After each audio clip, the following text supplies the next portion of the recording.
There is a very strong connection between intuition and sleep issues are a way our body is trying to tell us something.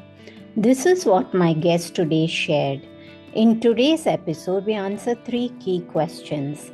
Have we lost connection to our sleep? Do we understand why we sleep? Can our intuition be telling us through our sleep issues what might be going on? Geeta Sethi's spiritual journey of seeking answers from life after losing her husband to a heart attack at a young age led her to explore the wisdom of Ayurveda, which was not only a trigger for her to live more consciously but change the trajectory of her whole life. She's a holistic chef and holds classes online and supports her tribe in every way. She appeared multiple times on the Influencer Club podcast, Menopause Made Easy podcast, and several more. Let's get started.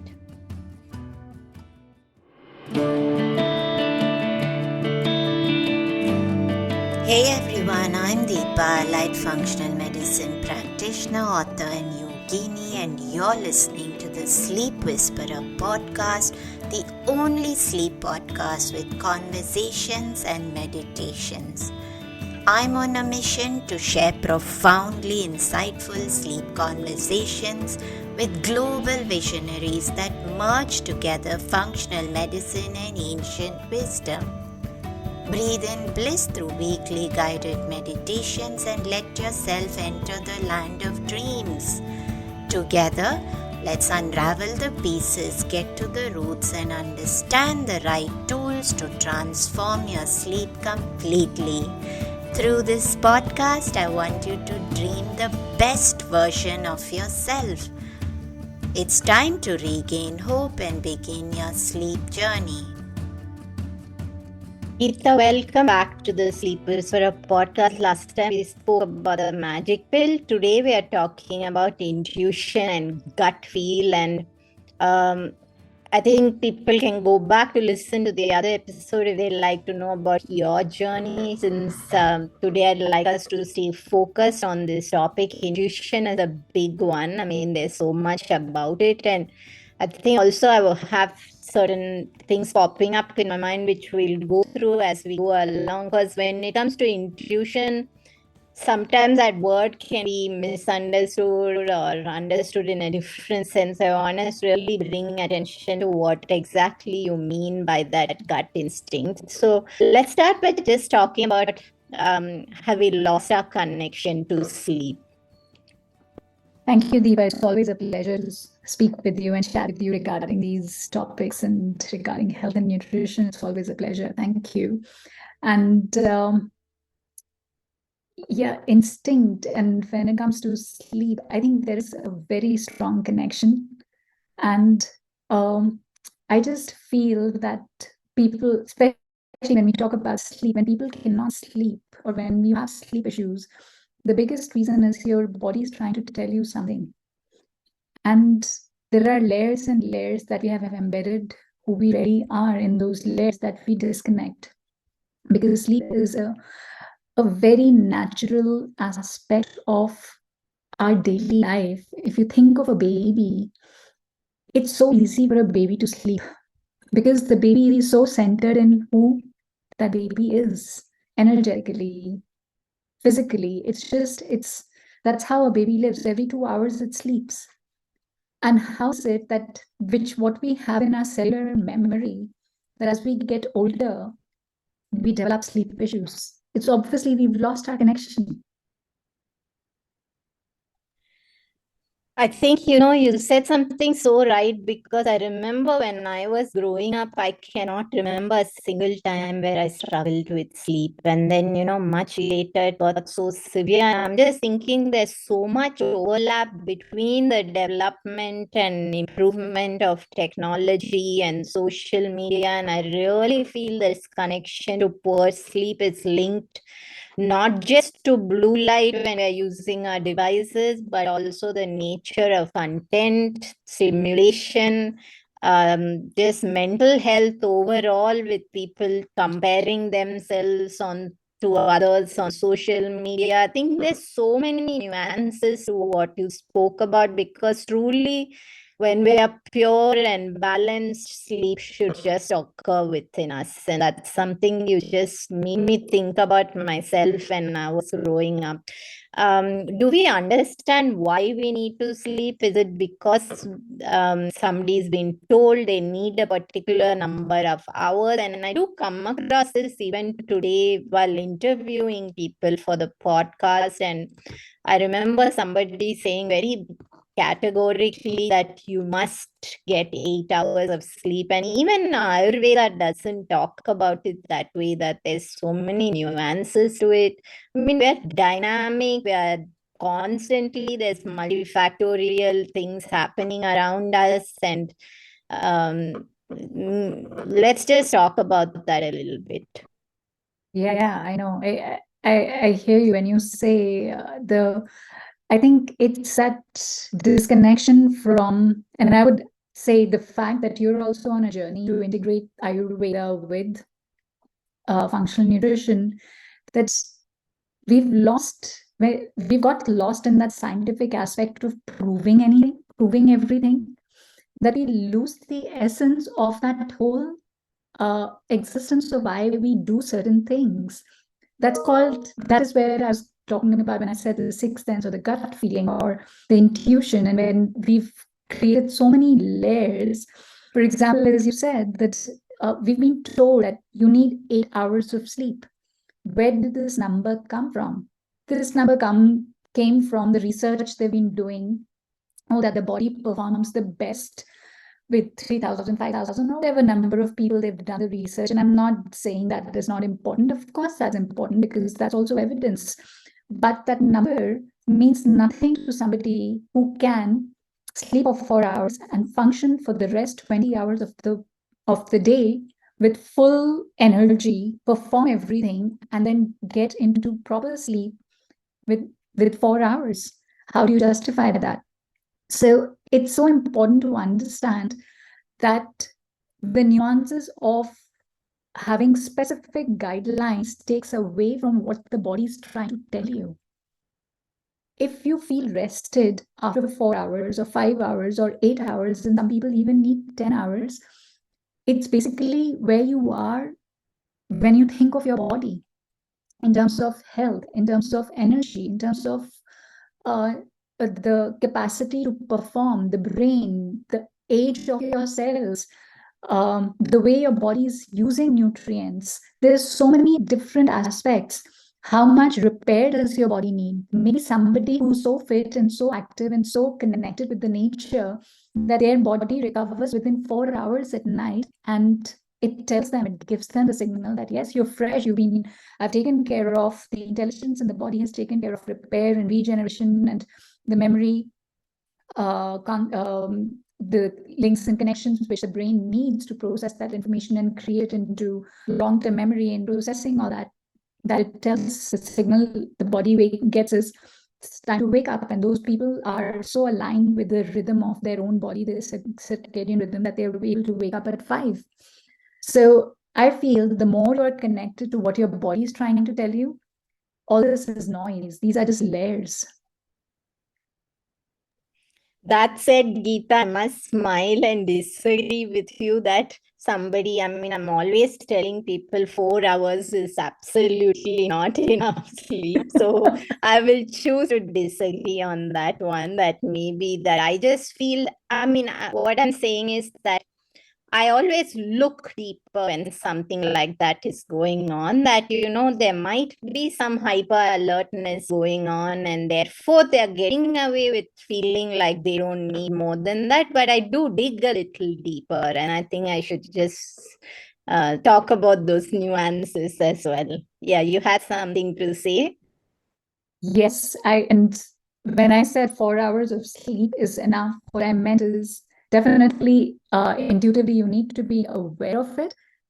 But that being said, I can tell you most of us, in fact, I would say 99.9% of the people do not function well with 4 hours of sleep. You have to be really in a very, very high So I have a background in my experience in spirituality where I have seen people who are meditating and who've got so much of energy and so much of prana, the life force, that they can function with 4 hours of sleep. So don't take me in that realm. On that note, I think we must talk about this. You made an important point, because one of the things I see a lot on social media, because today a lot of spiritual leaders, spiritual gurus in India do talk about you don't need more than 4 hours, 5 hours. And I'm always disagreeing with this, because let me give my perspective, because this is an important point to highlight, is that both my husband and I have spent time in the Himalayas, and he spent much longer, 2 years, in a cave in the upper Himalayas with his master. And there is a huge difference between what we are going through as a lifestyle, our diet in an ashram, in a setting where we are not exposed to the stimulating effects, in a setting that's not requiring us to be working so much. Our mind is far more relaxed. It's not using up as much of energy as we are on thinking on how to deal with stress at work or stress in the family. And so my husband and I have this discussion a lot, that we cannot be bringing those principles when we are living family life. And I think traditional Himalayan masters made this difference a point to illustrate to everybody that there's a world of difference living up in the Himalayas and coming down to the earth and family life and what we're doing involved in everything. So I'm always disagreeing with the spiritual, because there are some more modern spiritual leaders today who are very active on social media, unlike the hidden Himalayan masters that we kind of grew up in the ashram with. And I think it's just irresponsible for them to be making statements such as you just need 4 hours, when typically the disciples who even going to these places today are not living the same life as the master, because they are in family life. They come to these ashrams just for brief periods of time. So I'm always in disagreement with that, but I was glad you raised that point, because it was an important one. Yes, very much. And I'm glad that we clarified that, because that is what it is. 99.9% of us, we cannot live with that environment. We are not staying there. We are exposed to chemicals, and we are exposed to the stresses of everyday life. And that's the reason why 4 hours is not enough. But the most important aspect is knowing that when you wake up in the morning, you're rested. And that is what and that could be for whatever number of hours. It's not so specific, but that's where intuition comes in. What is it that your body is telling you? And if you're not waking up rested, again, what is it that your body is trying to tell you? I think that's a good point that you spoke about. And on that note, I think we should talk about what is the body telling us. So if through our sleeping challenges, or whether we are waking up alert or not feeling rested, how can we use our intuition to understand what's happening inside of us? Most of the time when people are not able to sleep, it's because their brains are overactive, their mind is overactive. And we always, in Ayurveda, we call it most of the time, it's a vata imbalance, that you're not able to sleep because you're supposed to calm down and you're supposed to relax and let your mind go to rest. When that doesn't happen, so for me, it's very important that anytime when a client says that I'm not being able to sleep, my first question is, okay, what's going on in your life? And are there any stresses? Do you have work pressure? Is there something going on in your family life? And I'm going to share an example. And I had a client. I've been working with the client, and again, I won't get into the detail, but her story was that she had gone through a bit of a divorce a couple of years ago, and we'd been working on. So I knew the triggers in her life which had led her to whatever the issues that she was experiencing. And then a couple of months later, her mom came on to become a client, and she hadn't even become a client. We were just having a discovery call. And her main reason for coming on board was that I cannot sleep. And I've always been a good sleeper. In the last 3 years, I have not been able to sleep. And I asked her, when is it, like, since when did you were not able to sleep? And she said 3 years ago. And then suddenly it struck me that that was the exact time when her daughter started going through a divorce. So she was a single mother who had brought up her daughter and with a lot of care and was very involved. And when that major event happened in her life, that is what it triggered. So for me, of course, there was more to it, but that was a big trigger for her, that since then, the mom had not been able to sleep, but she hadn't been able to understand what was going on. So it's typically sometimes we're not even aware of it, that there are triggers happening in our life, or maybe a couple of things that have happened in the past, or a mind becomes overactive, which could be causing. So it's very important to kind of understand where are you in terms of your stress levels, because that has a direct link. Then there are other things. There could be chemical imbalances in the brain, but again, all those fall back into your lifestyle. It's like there is sleep hygiene, which I had shared in my previous podcast with you about certain things. What kind of exposure do you have before you sleep? Are you eating late? Are you getting your digestive system active? Are you reading something which is very provocative, or it can lead you to having anxiety or overthinking? So those can be there. There could be chemical imbalances as well, because of certain dietary choices that you have, which creates sugar spikes and drops, which could prevent you from sleeping, or maybe even not even being able to sleep, but even being able to stay asleep. So a couple of things which can be happening, which could be at the root of why not being able to sleep. Any final words, Geeta, to talk us through intuition and how we can use it, perhaps, because you did that story about your friend was beautiful. And I was just thinking when you spoke about it that these are not questions typically asked by the doctors as what's going on in your life, right? Somebody goes there and saying they're not sleeping and they handed sleeping medication.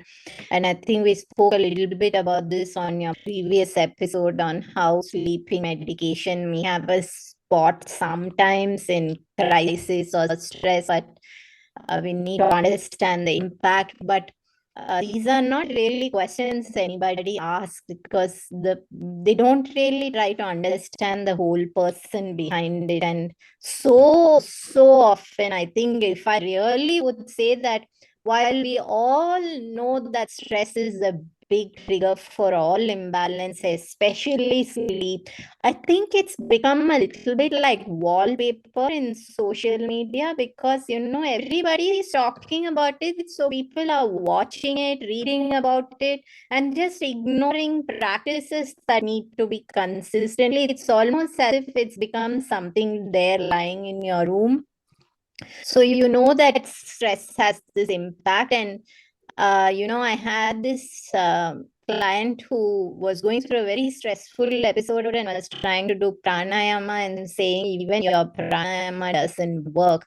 And I'm always reiterating that doing something like that under pressure is not going to have much effect. You're trying to do these practices so that you improve the resilience of your nervous system and allow it to handle these stress. So any final words to talk us through this?